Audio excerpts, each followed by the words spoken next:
সুপ্রিয় দর্শক, সবাইকে অনেক অনেক শুভেচ্ছা জানিয়ে শুরু করছি এনটিভির নিয়মিত আয়োজন স্বাস্থ্য প্রতিদিন অনুষ্ঠান।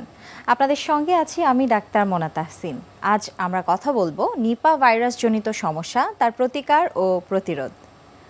এ বিষয়ে আলোচনার জন্য আমাদের সঙ্গে আছেন একজন বিশেষজ্ঞ চিকিৎসক। চলুন অনুষ্ঠানের শুরুতেই পরিচিত হয়ে নেই আমাদের আজকের অতিথির সাথে। ডাক্তার মেজর খসরুজ সামাদ 1967 সালের আগস্ট মাসে রাজশাহী জেলায় জন্মগ্রহণ করেন। তিনি 1992 সালে রাজশাহী মেডিকেল কলেজ থেকে MBBS ডিগ্রি অর্জন করেন। এরপর তিনি চিকিৎসা বিজ্ঞানে উচ্চতর এমফিল ডিগ্রি লাভ করেন। বর্তমানে তিনি আর্মড ফোর্সেস মেডিকেল কলেজের ফার্মাকোলজি বিভাগের ক্লাসিফাইড স্পেশালিস্ট হিসেবে কর্মরত।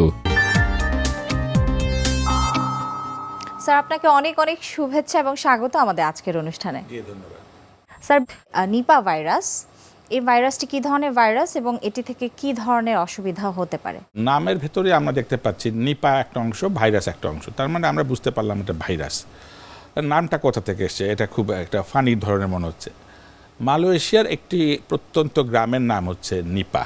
অনেক বছর আগে প্রথম মালয়েশিয়ার এই প্রত্যন্ত গ্রাম যার নাম নিপা, সেখানে এটা ডায়াগনোসিস হয়েছে, সেখান থেকে এই নামটি থেকে গেছে। এটা বিশ্বায়নের যুগ, কোনোভাবেই ওইখান থেকে বাংলাদেশে এটা চলে আসছে। এখন আমরা বলেছি ভাইরাস, খুবই প্রাসঙ্গিকভাবে একটি দুটি কথা ভাইরাস সম্বন্ধে বলা দরকার। আমরা বছরে কোভিড একটা ভাইরাস ঘটিত রোগ, সেটা আমরা জেনেছি। ডেঙ্গু, চিকুনগুনিয়া, এগুলি আমরা জেনেছি এবং সেগুলির ক্ষেত্রে আমরা বলেছি যে এর কোনো চিকিৎসা নাই, মানে সুনির্দিষ্ট চিকিৎসা নাই। একই কথা সম্ভবভাবে নিপা ভাইরাসের বেলা প্রযোজ্য। অর্থাৎ নিপা ভাইরাসকে মারতে গেলে যে কোনো একটি ঔষধ, অ্যান্টিভাইরাল ড্রাগ অদ্যবধি চিকিৎসা বিজ্ঞান তৈরি করতে পারে নাই। পাশাপাশি কোভিডের বেলা যেরকম ভ্যাকসিন তৈরি হয়েছে, ফলে আমরা যেরকম দেখেছিলাম যে ব্যাপক কোভিড ভ্যাকসিন হওয়ার পর মোটামুটি নিয়ন্ত্রণে আসা সম্ভব হয়েছিল, ঠিক সেভাবে অদ্যবধি নিপা ভাইরাসের ভ্যাকসিন আবিষ্কার করা সম্ভব হয় নাই। এই ভাইরাস সম্বন্ধে যথেষ্ট স্টাডি না থাকার কারণে একটা রোগী যখন নিপা ভাইরাসে আক্রান্ত হন, ওনার মাথাতে থাকে না বা ওনার পরিবার থাকে না যে এটা অন্য বিরল একটা অসুখে হয়েছে। এমনকি ক্ষেত্র বিশেষে এটা হয়েছে যে চিকিৎসকের কাছে যাওয়া হয়েছে, কিন্তু এটি ধারণা করা হয়নি যে এটি আসলে নিপা ভাইরাস জনিত অসুখ, ফলে তার চিকিৎসা জটিল হয়ে গেছে। আরও যে ঘটনাটি ঘটে, যেহেতু এটা প্রত্যন্ত অঞ্চলে বেশি হয়, তাহলে মানে হচ্ছে গ্রামে হয়, তখন তারা ঝাঁকফুঁক শরণাপন্ন হয়। এই ঝাড়ফুঁক করতে যে আরও বেশি সময় লেগে যায়, ফলে যথাযথ চিকিৎসার জন্য টার্সিয়ারি যখন হাসপাতালে আসা হয়, মেডিকেল কলেজ হাসপাতালে, তখন রোগী অনেকটা জটিল হয়। একটি প্রাসঙ্গিক কথা হয়তো আমি আরেকটু আগে বললে ভালো হতো, সেটা হচ্ছে কীভাবে এটা হয়।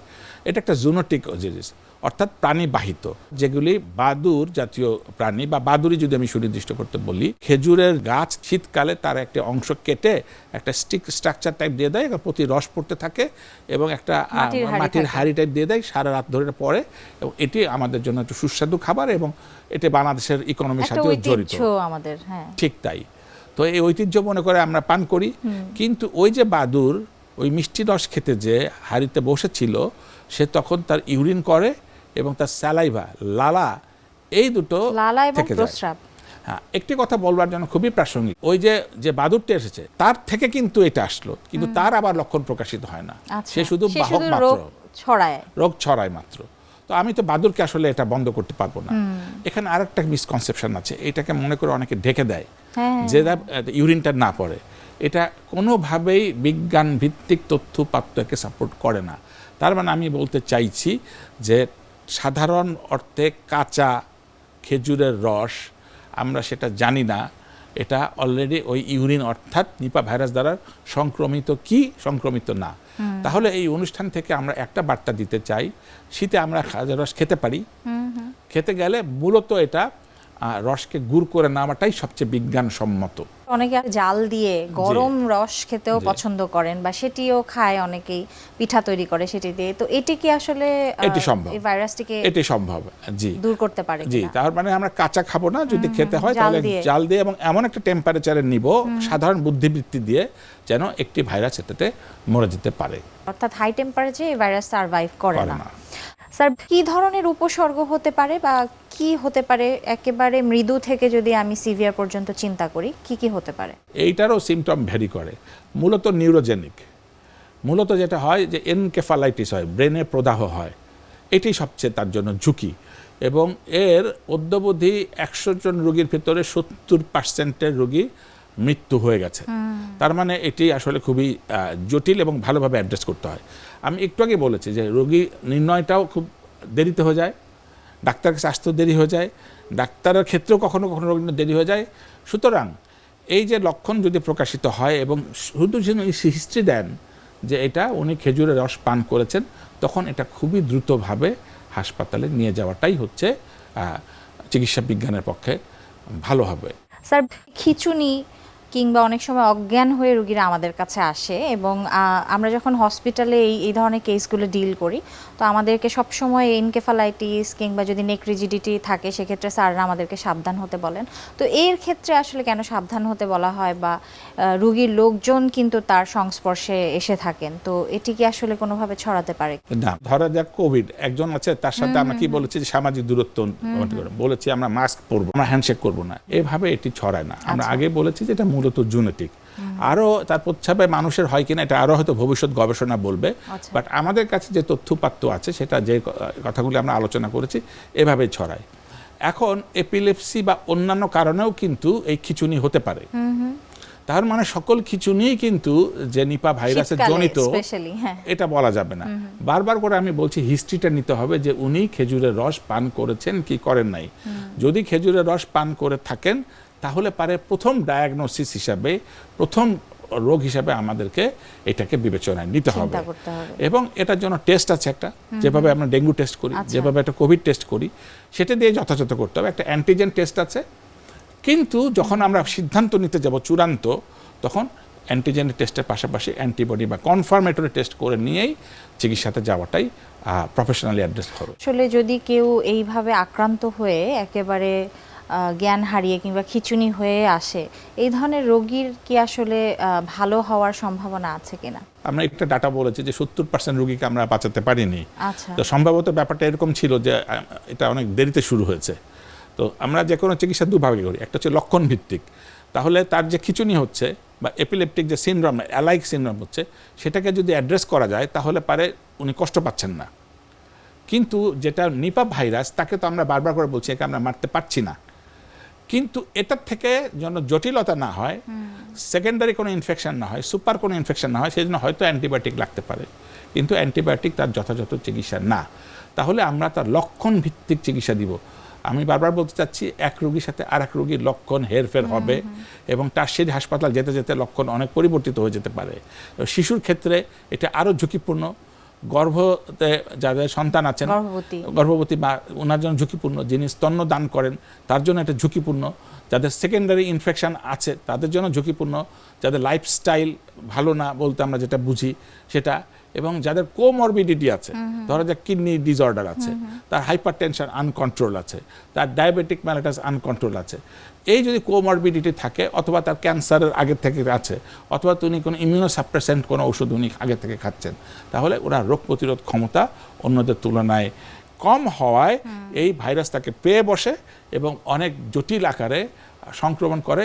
সেই ক্ষেত্রে যথাযথ চিকিৎসা না হলে রোগী বাঁচানো কঠিন হবে।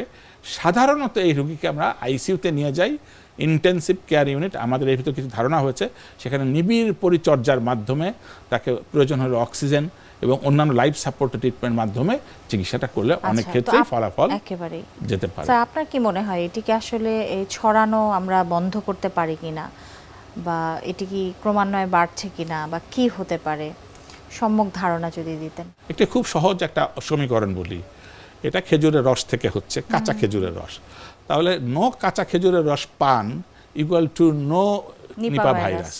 তাহলে পারে এই অনুষ্ঠান থেকে আমি বারবার বলছি, এটা তো প্রত্যন্ত অঞ্চলে চলে যাবে, প্রান্তিক জনগোষ্ঠী অনুষ্ঠানটা দেখবে। আমাদের একটি আবেদন থাকবে, অবশ্যই আমরা খেজুরের রসের স্বাদ থেকে বঞ্চিত হব না, অর্থকরী বিষয়ও বটে, শুধু কাঁচা খেজুর রসটাকে আমরা গরম করে নিব অথবা গুড়ে পরিবর্তিত করব, তাহলে পারে আর আমাদের এই পরবর্তী জটিলতাগুলি আর হবে না। যেই রোগীরা আইসিইউ থেকে কিংবা নর্মাল ওয়ার্ডে সাপোর্টিভ কেয়ার হয়েই স্বাভাবিক জীবনে ফিরতে পেরেছেন, তাদের কি আসলে পরবর্তী সময়ে কোনো ধরনের এটার কমপ্লিকেশন অ্যারাইজ করেছে কিনা, এই ধরনের কোনো স্টাডি এখন পর্যন্ত আছে কিনা, বা পরবর্তীতে তাদের জীবন যে যাত্রা সেটি কি আসলে কীরকম ছিল? কোভিড যেরকম আমাদের ব্যাপক একটা জনগোষ্ঠীর জন্য একটা থ্রেট, এবং এটা ইউরোপে বা আমেরিকাতে হয়েছে, ফলে তারা ব্যাপক একটা স্টাডি করেছে তাদের নিজের জীবন। কিন্তু এটা তো শুধুমাত্র খেজুরের রসের সাথে সম্পৃক্ত, তাহলে ইউরোপ এবং আমেরিকাতে খেজুরের গাছ লেস নাই, লাইকলি। ফলে তাদের এটা নিয়ে এটাকে তারা কি বলে যে এটাকে আপনি বলেন লেস লাইকলি, অর্থাৎ এটাকে তারা গুরুত্বের ভিতর নিচ্ছে না। ফলে যে ব্যাপক গবেষণা করতে গেলে যে অর্থায়ন, যে প্রযুক্তি, যে লোকবল, যে টেকনিক্যাল হ্যান্ডস, এটাতে আজ পর্যন্ত এটাকে ইনভলভ করা যায়নি। ফলে এই যে স্টাডিগুলি অদ্যাবধি খুব সুসংগঠিত না। কিন্তু আমরা একাডেমিক্যালি কতগুলি জিনিস বুঝতে পারছি, কারো যদি এনকেফালাইটিস হয়, পরবর্তীতে তার হাত পা বিকলাঙ্গ বা ভাইটাল কোনো অর্গানে এটা তাকে ইনভলভ করতে পারে, পরবর্তীতে এমনকি মানসিক জটিলতা হতে পারে, এবং এই মানসিক জটিলতা তার দীর্ঘমেয়াদী হতে পারে। সেই ক্ষেত্রে তার কনজারভেটিভ ট্রিটমেন্টের পাশাপাশি তাকে সাপোর্টিভ ট্রিটমেন্ট এবং পরে রিহ্যাবিলিটেশন যদি লাগে এবং কাউন্সেলিংটাও লাগতে পারে। একেবারে। স্যার, নিপা ভাইরাস কোনো স্পেসিফিক ট্রিটমেন্ট আসলে এখন পর্যন্ত কেন সম্ভব হয়নি? কোভিডের আমরা ভ্যাকসিন পর্যন্ত পেয়ে গিয়েছি, তো নিপা ভাইরাস নিয়ে আসলে আমরা কেন কিছু করতে পারছি না?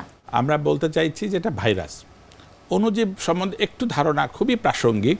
অণুজীব অনেক রকম হয়, একটা মূলত যেটা আমাদের দৈনন্দিন ইনফেকশন হয় সেটা হচ্ছে ব্যাকটেরিয়া, আর একটা ভাইরাস, আরও অনেকগুলি আছে, সেগুলি প্রাসঙ্গিক না। ব্যাকটেরিয়াকে যদি অ্যাড্রেস করে তাকে নির্মূল করতে চাই, ধরা যাক ইউরিন ট্র্যাক্ট ইনফেকশন, মূত্রথলিতে ইনফেকশন, এটা আমাদের খুবই কমন।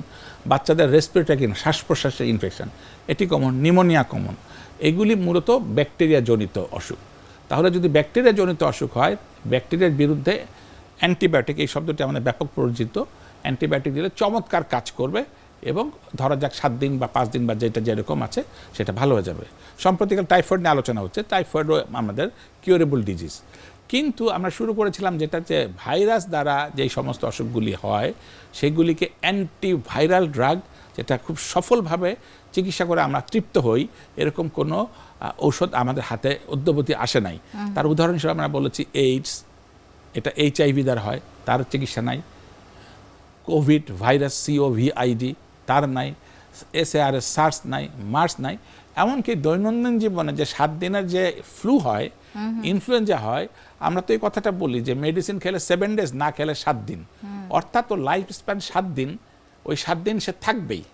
শুধুমাত্র আমরা তাকে সাপোর্টিভ ট্রিটমেন্ট দিয়ে অন্য কোনো কমপ্লিকেশন যেন না হয় সেটার দিকে আমরা লক্ষ্য রাখি। তাহলে মানে এই ক্ষেত্রে একই কথা বারবার করে আমি বলতে চাইছি যে নিপা ভাইরাসটাকে আমরা মারতে পারছি না, কিন্তু যখনই আমরা বুঝে যাব যে ভাইরাস হয়েছে, তখন অন্যান্য মাল্টি অর্গান যেন ইনভলভ না হয়, সেই জন্য সেভাবেই আমরা যথার্থ সাপোর্টটা দিতে হবে। একেবারেই স্যার, এই অনুষ্ঠানে একটি নিয়মিত সেগমেন্ট হচ্ছে বিভিন্ন খাদ্যের পুষ্টি গুণাগুণ আমাদের দর্শকদের দেখিয়ে থাকি, সেটি এখন দেখিয়ে আসবো। প্রিয় দর্শক, দেখছেন স্বাস্থ্য প্রতিদিন অনুষ্ঠানে এই পর্যায়ে চলুন দেখে নেই বিভিন্ন খাদ্যের পুষ্টি গুণাগুণ সম্পর্কে আমাদের পুষ্টিবিদের কাছ থেকে। স্মৃতিশক্তি বাড়াতে কিংবা মস্তিষ্কের সক্রিয়তা বাড়াতে অবশ্যই পুষ্টিকর খাবার আপনার খাবার তালিকায় কিন্তু রাখতে হবে। স্পেশালি আপনাকে ওমেগা 3 এবং ওমেগা 6 যুক্ত খাবারের দিকে নজর দিতে হবে, যেটা আমাদের ব্রেনের জন্য খুবই উপকারী। ওমেগা 3 এবং ওমেগা 6-এর পাশাপাশি কিন্তু দেখা যায় যে আপনার DHA, EPA, ডোকোসা হেক্সানয়িক অ্যাসিড এবং ইকোসা পেন্টানয়িক অ্যাসিডও আপনার ব্রেনের জন্য খুবই উপকারী। এক্ষেত্রে আপনি সামুদ্রিক মাছ, তৈলাক্ত মাছ নিয়মিত আপনার খাবার তালিকায় রাখতে পারেন। এর পাশাপাশি আপনাকে বাদাম কিন্তু আপনার খাবার তালিকায় রাখতে হবে, কারণ বাদামও যেটা করে আপনার ব্রেনের সক্রিয়তা বাড়ায়, পাশাপাশি স্মৃতিশক্তি ধরে রাখতে বা স্মৃতিশক্তি বাড়াতে সাহায্য করে। বয়স বাড়ার সাথে সাথে যেটা হয়, আমাদের কিন্তু স্মৃতিশক্তি কমে যায়, ডিমেনশিয়ার সমস্যা বেড়ে যাচ্ছে। এখন কিন্তু ডিমেনশিয়া, আলঝেইমার এই ধরনের সমস্যাগুলো বাড়ছে। তাই আমাদের চেষ্টা করতে হবে ছোটোবেলা থেকেই বাচ্চাদের খাবার তালিকায় বাদামটা অন্তর্ভুক্ত করার জন্য, প্রতিদিন অল্প কিছু বাদাম আমাদের খাবার তালিকায় রাখার জন্য। পাশাপাশি কিন্তু আমরা সিডস যেগুলো রয়েছে, চিয়া সিড, ফ্ল্যাক্স সিড বা পামকিন সিডও আমাদের খাবার তালিকায় রাখতে পারি। এতে যেরকমভাবে আমরা ওমেগা 3 পাবো, সেরকমভাবে EPA, DHAটাও কিন্তু অনেকটা আমরা পেয়ে যাব। এরপরে ভিটামিন K যুক্ত খাবার। ভিটামিন K আমাদের ব্রেনের, মস্তিষ্কের যে কার্যক্ষমতা সেটা বাড়াতে সাহায্য করে। ফুলকপি, ব্রোকলি, বাঁধাকপি, শালগম এগুলো আমাদের ব্রেনের জন্য খুবই উপকারী। এগুলোতে কিন্তু ভিটামিন K এর পাশাপাশি ভিটামিন E এবং ভিটামিন Cও পাওয়া যায়, পাশাপাশি কিন্তু ফলিক অ্যাসিডও আছে। তাই এই খাবারগুলো যখন পাওয়া যায় বা শীতের সিজনেও কিন্তু আমাদের খাবার তালিকায় রাখতে হবে। এগুলো আমাদের ব্রেনের জন্য খুবই উপকারী। কলা রাখতে পারি আমরা আমাদের খাবার তালিকায়। কলাতে প্রচুর ম্যাগনেসিয়াম, পটাশিয়াম পাওয়া যায়। এছাড়া পটাশিয়ামযুক্ত অন্য আরও যে খাবার আছে সেগুলো কিন্তু আমাদের খাবার তালিকায় রাখতে হবে। এটা আমাদের ব্রেইনের নার্ভকে শান্ত রাখতে সাহায্য করে। যেরকম আপনার কলা, খেজুর, বেদানা, তরমুজ, এগুলো কিন্তু পটাশিয়াম এবং ম্যাগনেসিয়াম ভালো পাওয়া যায়। এরপরে স্ট্রবেরি বা বেরিজযুক্ত যে খাবার যেগুলো আছে কিংবা জাম রয়েছে, এগুলোতে কিন্তু অ্যান্টিঅক্সিডেন্ট পাওয়া যায়, অ্যান্থোসায়ানিন রয়েছে, যেটা আমাদের ব্রেনের নার্ভকে শান্ত রাখতে সাহায্য করে এবং আমাদের স্ট্রেস কমাতে সাহায্য করে। আমরা যদি অতিরিক্ত স্ট্রেসে থাকি তাহলেও কিন্তু আমাদের ব্রেনের কার্যক্ষমতা কমে যায়, যার কারণে আমাদের স্ট্রেস ফ্রি থাকতে হবে এবং এই স্ট্রেস ফ্রি থাকতে কিন্তু সাহায্য করে আমাদেরকে এই স্ট্রবেরি বা বেরিজ জাতীয় যে ফল যেগুলো রয়েছে সেগুলো। এছাড়া আমাদের তাজা শাকসবজি এবং ফলমূল রাখতে হবে, যেগুলো আমাদের কী করবে, ডোপামিন এবং সেরাটোনিনের যে নিঃসরণ সেটা বাড়াতে সাহায্য করবে এবং ব্রেনের কার্যক্ষমতাও কিন্তু বাড়াতে সাহায্য করবে। প্রতিদিন একটা করে ডিম আপনাদের খাবার তালিকায় রাখার চেষ্টা করুন। ডিমে কিন্তু প্রচুর পরিমাণে প্রোটিন এবং ওমেগা 3 রয়েছে, যেটা আমাদের ব্রেনের জন্য খুবই উপকারী। অ্যাভোকাডো রাখতে পারেন। অ্যাভোকাডো কিন্তু আমাদের ব্রেনের কার্যক্ষমতা বাড়াতে এবং স্মৃতিশক্তি বাড়াতে কিন্তু সাহায্য করে। 1 গ্লাস করে দুধ বা 1 কাপ করে দই রাখতে পারেন। দই এবং দুধও কিন্তু আমাদের ব্রেনের কার্যক্ষমতা বাড়াতে সাহায্য করে। বয়স বাড়ার সাথে সাথে যখন আমাদের ব্রেনের নার্ভ ড্যামেজ হতে থাকে এবং আমাদের স্মৃতিশক্তি কমতে থাকে, তখন কিন্তু এই দুধ বা দই আমাদের অনেকটাই স্মৃতিশক্তি বাড়াতে এবং স্মৃতিশক্তি বজায় রাখতে সাহায্য করবে। এর পাশাপাশি কিন্তু আমরা ডার্ক চকলেট খেতে পারি। প্রতিদিন রাতে ঘুমাতে যাওয়ার আগে 1 কিউব বা 2 কিউব করে কিন্তু ডার্ক চকলেট রাখতে পারি। এতে অ্যান্টিঅক্সিডেন্ট রয়েছে, যেটা কিন্তু আমাদের ব্রেনের নার্ভকে শান্ত রাখতে এবং আমাদের মস্তিষ্কের সক্রিয়তা বাড়াতে সাহায্য করে। স্যার, একেবারে অনুষ্ঠানের শেষ পর্যায়ে আছি। সব শেষে আমাদের দর্শকদের জন্য আপনার বিশেষ কোনো পরামর্শ রয়েছে কিনা? আমরা অবশ্যই খেজুরের রস আমাদের শাশ্বত বাংলার সংস্কৃতি, অর্থমূল্য, এটি অনেক কিছু, আমরা এটা খাবো, কিন্তু অবশ্যই অবশ্যই গরম করে নিব, সম্ভব হলে গুড়ে রূপান্তর করে খাবো। কাঁচা রস কোনো ক্রমে আমরা গ্রহণ করব না। অনেক অনেক ধন্যবাদ আমাদের অনুষ্ঠানে আসবার জন্য। জি, স্বাগতম। সুপ্রিয় দর্শক, এতক্ষণ দেখছিলেন স্বাস্থ্য প্রতিদিন। কথা হচ্ছিল নিপা ভাইরাসজনিত সমস্যা, তার প্রতিকার ও প্রতিরোধ নিয়ে। আশা করছি আমাদের আজকের এই আলোচনা আপনাদের অনেক কাজে আসবে। চলুন এই পর্যায়ে দেখে নেই কি থাকছে আগামী পর্বে স্বাস্থ্য প্রতিদিন অনুষ্ঠানে। সিএপিডি এটা মানে হলো কন্টিনিউয়াস অ্যাম্বুলেটরি পেরিটোনিয়াল ডায়ালাইসিস। অর্থাৎ আমরা জানি যে কিডনি যখন সম্পূর্ণ নষ্ট হয়ে যায় তখন হয় কিডনি সংযোজন করা অথবা ডায়ালাইসিস করা। এই কিডনি প্রতিনিয়ত আমাদের দেহে অপ্রয়োজনীয় এবং বিষাক্ত পদার্থ যেগুলো আমাদের দেহে থাকে সেগুলো কিন্তু কিডনি কি করে, সেগুলো কিডনির অনেক ছাঁকনি আছে, প্রায় 24 লক্ষ।